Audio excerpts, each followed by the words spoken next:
What's going on, guys? Today we got a great episode with John Pompliano. We cover everything. What Scott Bessent thinks about the U.S. economy, why Tom Lee is so bullish, how Jordi Visser thinks the Bitcoin market is going through an IPO moment, and then we even talk about job creation, mega AI deals, what's going on with the New York City mayor race, which is happening today, and of course, I give you all my thoughts on Bitcoin stocks and much more. Here's my latest conversation with John Pompliano.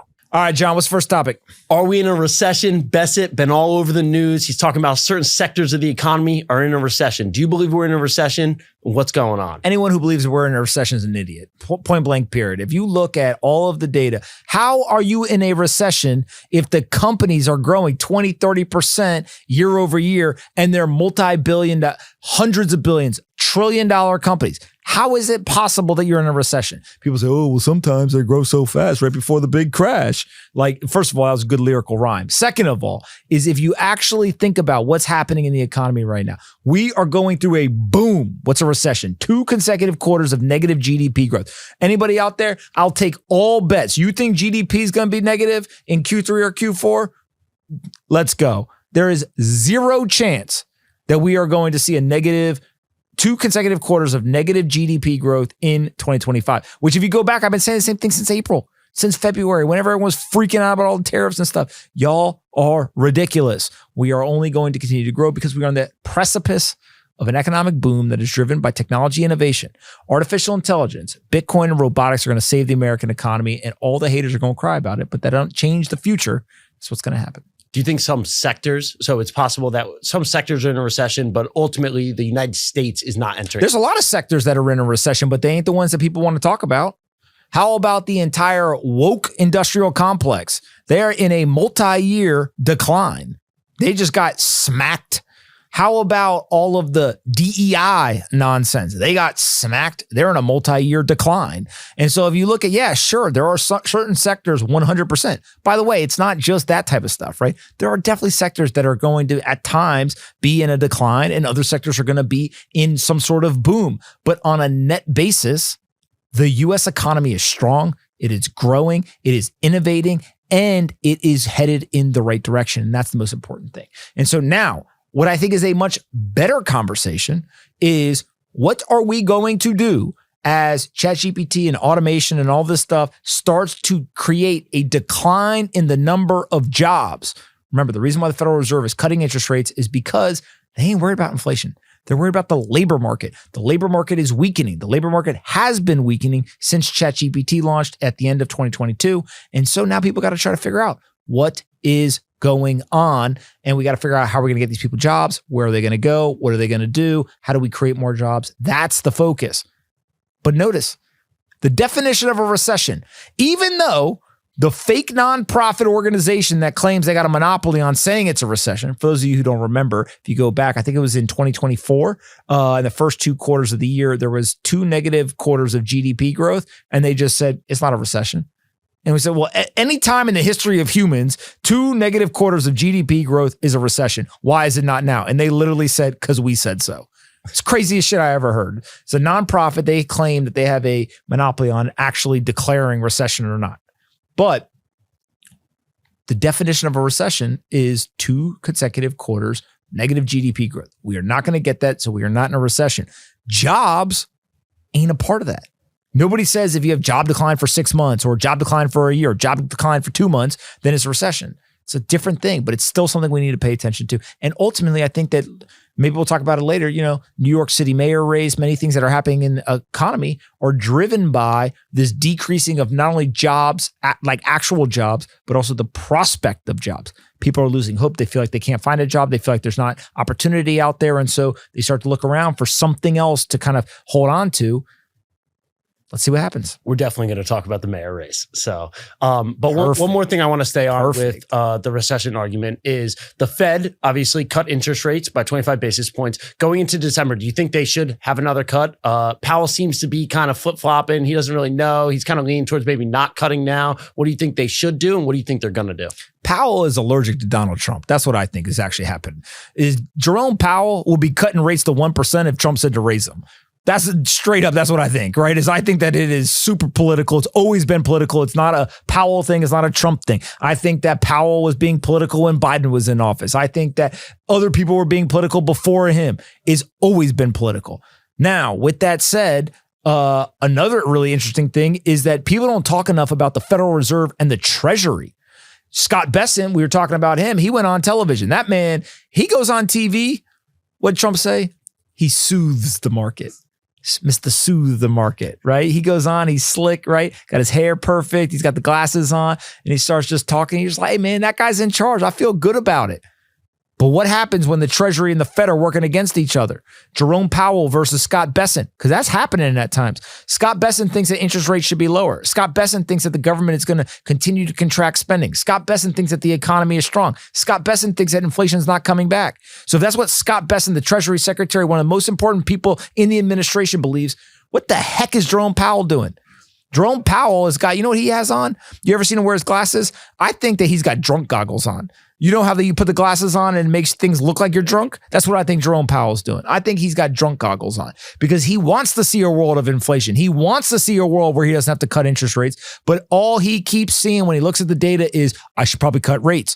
The problem is that means that the president of the United States gets his way and Powell don't want to do that. And so that's where you get the gridlock is Jerome Powell, who's allergic to Donald Trump. And if Donald Trump literally came out and said, let's raise rates, Powell would cut them faster. Now, 25 basis points, of course, keep cutting. Why? I think we should be somewhere right now around 2.5% to maybe 3% interest rates. And I think that that's on the decline. The economy needs cheap money. People will say, oh, well, isn't that bad for the debt? Isn't that bad? Yes, of course, there's long-term trade-offs. But short-term, if you're going to have a human-driven monetary policy system where we're going to intervene in the market, then I think interest rates right now should be somewhere between 2.5% to 3%. Okay, well, if we're at 3.75 to 4%, that means we got a whole 100 basis points to cut. So he can do it 25% at a time, like he's scared he's going to break something in the market, or he can just go ahead and rip the Band-Aid off and cut.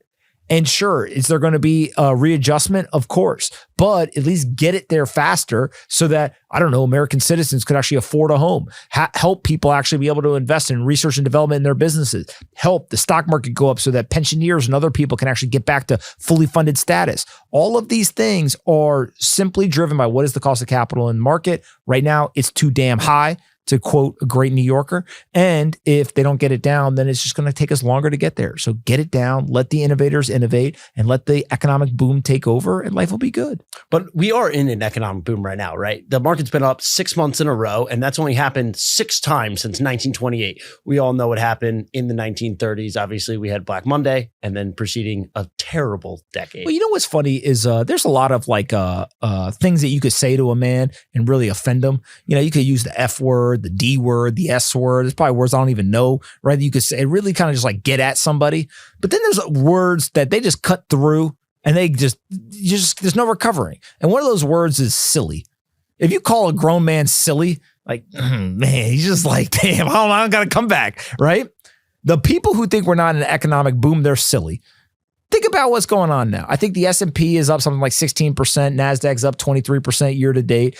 We've got a plethora of profits. There are companies growing like gangbusters. We have a private sector that is going and innovating. We got a man who's launching reusable rockets into the sky. We're the only people in the world who could do that. We got literally Anduril and all these private tech defense companies that have literally taken cameras and put it in the eyeballs of soldiers, put them on the battlefield and said, now you got night vision, you got heat vision, and you are going to be undefeated.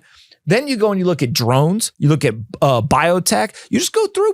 We have somebody who is literally making it rain. How are you telling me that we are not in an economic boom? We got people who are trying to create energy from the sky, from the wind, from the earth, from water, trying to do nuclear, all this stuff. Everyone calm down. Look around you. The single greatest time to be alive would be tomorrow. The next best time is today. Every single human in the history of humanity would love to live right now. You have a supercomputer in your pocket where you could just type on a piece of glass and send messages to millions of people in seconds.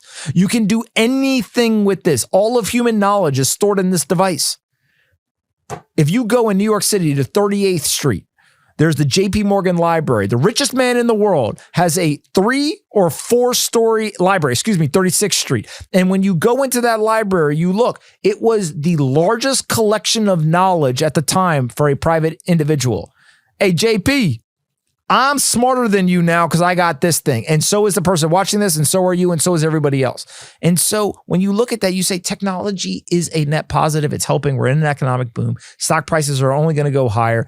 And all the people who are praying. I mean, how much of a just intellectual coward do you have to be praying for the U.S. economy to tank? To be cheering for the demise of companies, to be cheering for the financial destruction of American citizens. I'm taking the other side, man. Let's go up. I want people to be prosperous. I want people to be happy. I want companies to create jobs. I want innovation to occur. I want the cost of certain technology to come down. When I was a kid, it was $1,000 for a TV. Now you can go on Amazon, buy things for $50. That's a net positive for the world. There's many, many, many stories of that. You know what products don't go down in price? Things the government are involved in. So get the government out of healthcare, get the government out of education, get the government out of all this nonsense, and those prices will go down too. It is only through the intervention of the market by a government that you actually get higher prices. If you allow free market forces to operate, if you allow innovation to operate, then you will get lower prices. That's the beauty of innovation. That's the beauty of capitalism. And so let that stuff happen. Economic boom is the only conclusion. Hi, I'm Matt Hogan, CIO of crypto asset manager Bitwise. Look, crypto can be confusing. There's so much noise and the space changes so quickly. That's why, every week, I write a 5-minute memo on the biggest stories impacting crypto, in plain English. Why is Bitcoin up or down? What are people missing? Where should investors look next? Get the lowdown every week. Sign up to get the weekly CIO memo delivered straight to your inbox.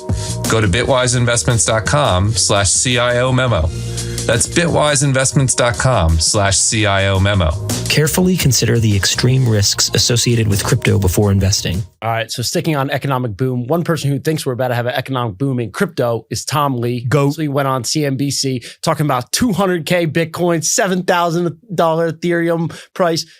What's going on? Is it possible? Well, you know what? When Tom Lee gets up there, you know, like you ever seen the video of Babe Ruth calling a shot from home plate? You ever remember, you know, LeBron James, he takes the powder in his hands and he throws it up in the air, right? Before he shoots a 3? Yeah, he points to the floor. You know, Michael Jordan, you see that tongue hanging out, right? You see Kobe, right? All of a sudden, you just see him give a little shimmy and he's got the turnaround jumper with the fadeaway, right? You just like, that person was made to do that. That's Tom Lee. When Tom Lee walks onto the CNBC set, it is like a great taking his seat, doing great things. Being bullish is what Tom Lee does. And guess what? He don't just show up and just be like, I think everything's going up. He shows up with data. And what he described is, he says, okay, all the times where we've been up in the stock market for 6 months, it's happened 6 times since like 1928, we keep going higher. Great. You know who else says that? Ryan Dietrich. You know who else is pretty bullish? Is Adam Kobesi. You know who else is bullish? Is Charlie Bolello. All these people who are independent minded, they all seem to come to the same conclusion. You know, the people who are not coming to that conclusion is people who are perma bears. I mean, Peter Schiff, I love that man to death, but that man has been predicting 9 of the last 4 recessions. And so he's wrong. And then you go and you take a look at a bunch of these other people and they just follow the crowd. All of a sudden their stockbroker calls and says, hey, you know what? I read this article. I think that maybe you should sell some here. You know why they're telling you to sell? Because they get paid when you transact. They got no clue where the stock market is going because they're going to call you in 3 days and be like, hey, I read this article. I think you should buy now. And just going to keep trading back and forth and handing over all your money to them. So I think Tom Lee does a great job. He's very bullish. 200K Bitcoin. Hey, from his lips to God's ears. I hope that happens, but that'd be awesome. I'm going to take the under on that. But, you know, Tom, hey, maybe by Tom saying 200K will happen. You know, is it a chicken or egg type situation? But yeah, man, look, I don't think he's alone in being bullish, but he's got a very unique way of communicating, which resonates with a lot of people. And as these things go, he's been right a lot. And if you're right a lot, people start paying attention. And he could be directionally correct, just not price correct, right? Hey. 2021, everyone's calling for 100K Bitcoin. Got to what, 72,000, something like that? 69,000, nice. Excuse me. Nice. So you can be directionally correct. Maybe it runs, maybe it doesn't, but Tom Lee is definitely bullish there. Jordi Visser, someone who came on your podcast, excellent episode. What do you mean somebody who came on? He comes on every Saturday. Yeah. Sorry, he comes on every Saturday. That episode's flying, by the way. I saw on your YouTube channel. He's saying that Bitcoin is in this. Y'all want to know who's responsible for data and analytics around here?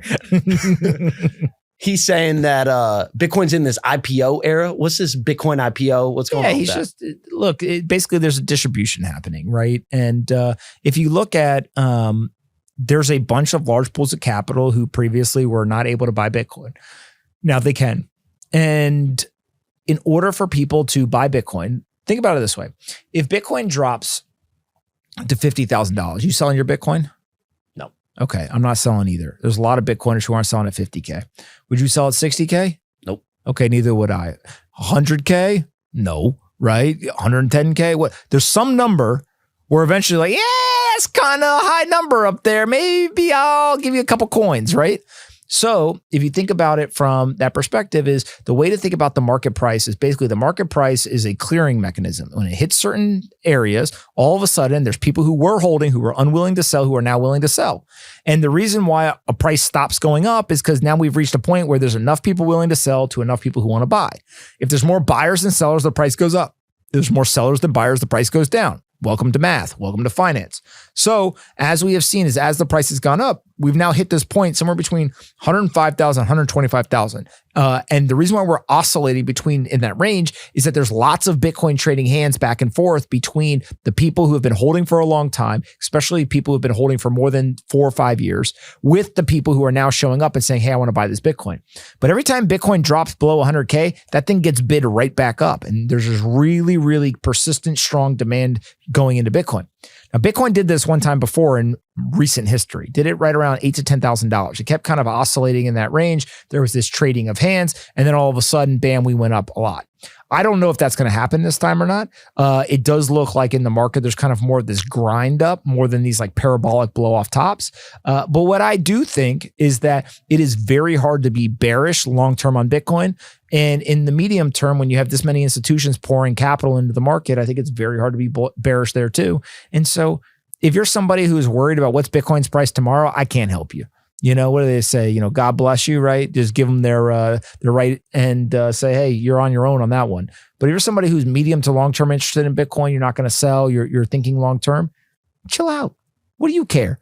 Does it matter if it's 109, 111, 108, or 112 today? No, stop looking. Just wait. The price is going to be fine. It's going to be good. That's the problem is that now everyone... Remember I told you that we all got these supercomputers? Guess what these supercomputers have? They got a freaking ticker on it that just blinks in our face all day long. So people all freak out, right? Just everyone chill out. It's going to be fine. I noticed a trend when people get into Bitcoin, they immediately start checking the price more and more. And then the longer they're in it, the less they check the price. You know what I used to tell people all the time? I used to say, get off zero. And they'd say, what do you mean? I said, look, I don't care if you put $5 and just get off zero, but buy some Bitcoin. And they say, why? I said, because the second you own even $5, you're going to check it all the time. You're going to pay attention. You're going to see what's happening in the industry. Right? The problem is that, you know, some people, they're like, well, I'm not going to put 1% of my net worth. Then they put 90% and then they're checking that shit while they're sleeping, right? They're sleeping with a box strapped to their block face. Ticker on their nightstand. Yeah. Mark Zuckerberg's beaming the Bitcoin price into their brain while they're sleeping via his new AR glasses or whatever. All right, let's stay on tech. Microsoft CEO recently said that they got NVIDIA chips, GPUs sitting on the shelves, right? Yeah. They're saying that it's not a supply problem, it's an energy demand or energy problem. Do you agree? Do you see the same thing? Well, so not everyone, many people thought that the chips were going to be the big bottleneck, right? Could NVIDIA create enough GPUs? Could other people step in, TSMC, et cetera, right? All throughout the supply chain. This was going to be the big limiting factor. Now, what becomes interesting is not everyone believed that, but a lot of people believe that. And every time that somebody said they were making a big investment in AI, all of a sudden NVIDIA stock would run, you know, all these companies would run. Now everyone's like, hey, actually, like I know Jensen, I can just call him up and he just sends me more GPUs. Like that's not a problem. Doesn't mean that some people still don't struggle or that NVIDIA is not going to continue to go up, but it does mean that, okay, well, what is the new bottleneck? Well, the new bottleneck is powered data centers, right? You need space, you need power. Those are the two things. Well, if you need space and power, guess what you need? You need land. If you have land and you need space and power, guess what you need? You need energy infrastructure. Where's the substation? Where is the transmission lines? How do you actually get the data center in place? What is the racks? Who's going to operate it? Is it liquid cooled or air cooled? All these things go into it, right? People forget the way that I got into Bitcoin and cryptocurrencies was in 2016. I bought some GPUs and I sent them to somebody in Washington State. And I said, plug these bad boys in. Had a little dashboard and I was mining Ethereum, Ether at $5, $6, something like that. Pretty good. Now, started to learn a little bit. Okay, how's a GPU? How's a graphics card work, right? Okay, how does the power get there? What exactly is going on? Do you have backup power? What happens when it goes down? How do you fix this stuff? How do you cool it? Where are the fans placed? What's pushing the air? What's sucking the air? All this kind of stuff. Then I got real ambitious. Me and Jason Williams, this parabolic guy, right? Him and I, at the time, he was helping a company where they were taking used car tires and they were turning it into energy. They were turning it into oil. They were turning it into a bunch of commodities. They're basically taking the car tires. They were burning them in this self-contained unit and they were breaking it down into its parts. Well, one of the outputs was it created energy. So we had the genius idea, well, why don't we just use this energy, which is off-grid, self-contained, self-reliant system where it's just dependent on the stock feed of the car tires and mine Bitcoin. So guess what we did? We went we were still doing Ether at the time. And so we got the graphics cards. We started setting it all up, right? Then all of a sudden we had this little room and it was a cinder block room. And we said, oh shit, it's going to get hot in here. It was burning in there, burning. You walk in, it's like a sauna. Okay, well, we got to get some air in here. So then we went and we started getting air and how to get the airflow in. So like we were in the weeds on how to do this stuff, right? And by the way, it wasn't exactly the most pretty operation, but it worked. And so as you start to understand this stuff, you realize that power is a huge thing. Land is a huge thing. What is the actual facility type, right? If you go into a traditional data center, that shit's nice. You know, SOC 2, tier 3 data centers in Reston, Virginia, you eat off the floor. You got cooling coming out of the floor, out of the walls. It's amazing. You walk into like a Bitcoin miner in 5 or 10 years ago, it's not so nice. It's, we're trying to keep the thing running. Like, forget about eating off the floor. You might not even walk without your shoes on the floor, right? So as you start to understand this stuff, you realize that compute is the most valuable commodity in the world. People used to ask me, well, Bitcoin is not backed by anything. I said, well, what's the most valuable commodity in the world? And they would say oil or, whatever nonsense. I said, no, it's compute. It's compute. And Bitcoin is backed by compute. So Bitcoin is backed by the strongest, best computer, or by the strongest computer network in the world and the best commodity in the world. Okay, great. How do you get compute? You got to build. This is the real world economy stuff. You got to do construction. You got to get power. You got to do all this stuff. So you go back to Satya. Satya, all of a sudden, him and all of his peers are like, oh, we got chips, but we don't got data centers. We got chips, but we don't have power. Where do we go? And now there's an entire industry of people who are showing up. Now, what's interesting is that a lot of them are coming from the Bitcoin mining space. Iron, Cypher, CoreWeave, all these guys, right? They're all figuring out, hey, let's service these guys. These guys got a lot of money. They got a lot of demand. There's a supply-demand imbalance. Let's go over here. I think that that's just started. You're going to see a lot more people start to do this. And I think you're going to see some very interesting players enter the space that are going to try to get this done. And there may be some non-traditional players that'll start building these data centers and powering the AI revolution. Today's episode is brought to you by EasyBitcoin.app. They offer a simple, rewarding Bitcoin investment experience. With Easy Bitcoin, every recurring buy automatically earns you 1% extra in Bitcoin, and the sats don't stop there. Hold your stack in the app, and you'll collect a 2% annual reward, plus 4.5% APY on any US dollars you park in the USD interest account.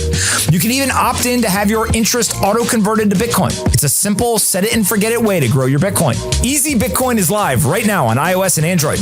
Hit pause, click the link in the description, download the app, and start earning while your Bitcoin stash grows. Your capital is at risk, crypto markets are highly volatile, and this content is informational and not financial advice. All right, let's talk about something a little more fun. The New York City mayor race. Right now it's between Mamdani, Andrew Cuomo, and Curtis Silwa. Listen, Curtis, hey man, I respect. I don't know. Did you see the SNL skit of them? So they had it's hilarious, man. They had Mamdani, they had Cuomo, and they had Curtis up there. And every time that they would ask a question in the skit, Curtis would be like, in 1984, I was hung from the Verrazano Bridge by my toenails, and that's why I could be a good mayor. Right? He's always got some crazy story, whatever. I love that guy. He's hilarious. I don't think he's going to be the mayor.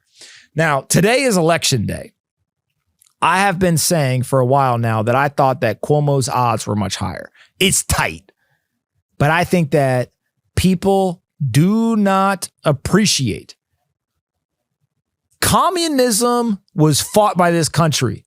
We kicked their ass and we said no. Socialism goes with communism. Socialism does not work.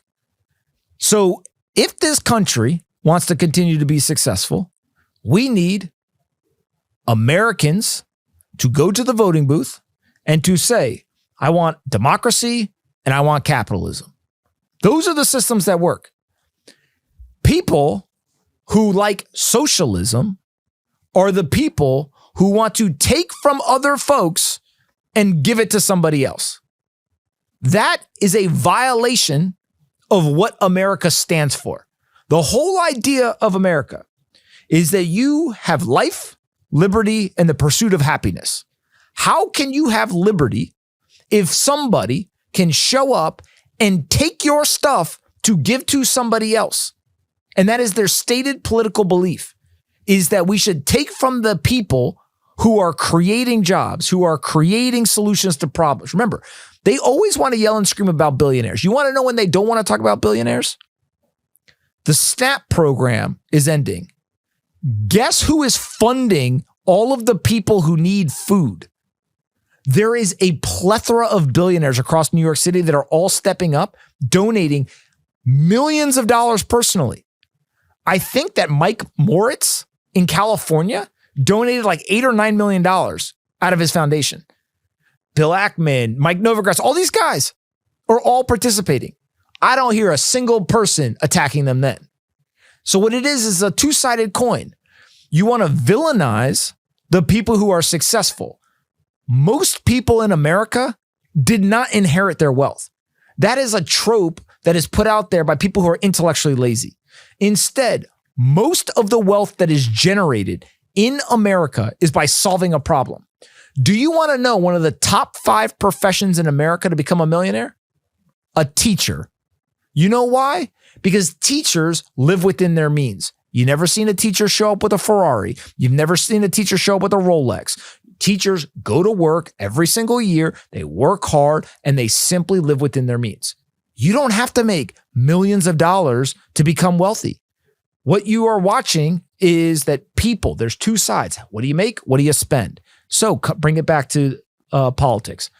I have a hard time believing that there are enough people who can get tricked by a charismatic, generational communicator in Mamdani that is wrapping all of that charisma in some of the most insane, stupid, ridiculous policies I've ever heard.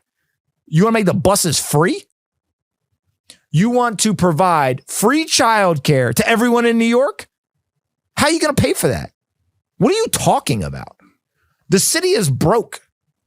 So you want to take the things that generate some revenue now and you want to take that away. It's like having a business that's failing and say, you know what I'm going to do? I have a restaurant. The restaurant is in the red. We may go out of business unless we could raise more money. I'm just going to give away the food for free. Like, have you lost your mind? And here's the crazy part. There are some people in New York City who are going to vote. There's a lot of people who are going to vote for this guy. But I actually think if you go talk to them, because I've talked to some of them, and you know what they tell me? I don't like all the policies. I think it's a little crazy. This is a big risk, but it's better than the existing system. And you know what I say to those people? I don't blame them, right? If you feel like you can't get ahead, if you feel like you can't afford a home or you can't afford rent or all this stuff, like if you feel the system is not working for you, first of all, it's a financial education problem. If we educate people financially in terms of what to do, they realize that being an asset owner versus a salaried worker, all of a sudden now they're going to actually be able to keep up with that system. But the second thing is, I can understand and appreciate the plight and the pain and recognize and say, you're not wrong about your personal experience. So every single one of the Mamdani voter who is voting because they think it's unaffordable or they think there's some sort of issue, 100% they're right. But the path to the solution is not for more free things. It's not for freezing rent. It's not for all these things. Instead, what you have to do is you have to deregulate. You have to actually use free market forces. You have to use capitalism and economic incentives. If you want rent prices to go down in New York, if you want home prices to go down in New York, build more supply. But that's not very popular as a political thing. Why? Because people want to be told that someone is coming to save them. And the truth is, no one's coming to save them. So you have to educate yourself and you have to act. Now, we do a horrific job of educating people in this country. It's something like 20% of Americans can't read past a third grade level. It's crazy. Like the education system has completely failed people. But with the intervention of the internet, now all of a sudden anyone can open up that smartphone or that computer and they can go and they can learn. So you bring it back. This rise of socialism is actually the cause of people having way too much time. Because you know who's voting for them? If you go and you look at all the data in the primary, you know who voted for him? Wealthier people, educated people. The people who the policies are targeted at actually helping him did not vote for him. They're not dumb. They say, you're going to give me free buses? That ain't going to help me. You're going to freeze rents? That ain't going to help me. So the people that the policies are targeted at didn't vote for him in the primary. It was the wealthier and the educated people who did. You know why? Because they view it as charity. They view it as, oh, let's help these other people. So who's right? The people who the policies are targeting or the people who are voting because they think something is good for somebody else? Incentives. If you vote for what you think is best for you and not worry about what's best for somebody else, maybe people make better decisions because that person probably knows what's better for them than you. But that's not how the system works, man. It's all about, put out a nice video, smile a lot, right? Put the little filter on the video, say some nice platitudes and get the young kids rallied up. All right. That's all I got for you today. You don't want to comment? My one comment would be you can't fix a broken arm with a Band-Aid. Oh, that's a good one. Yeah, that is true, actually. All right, guys, that's it for today. See you guys next week.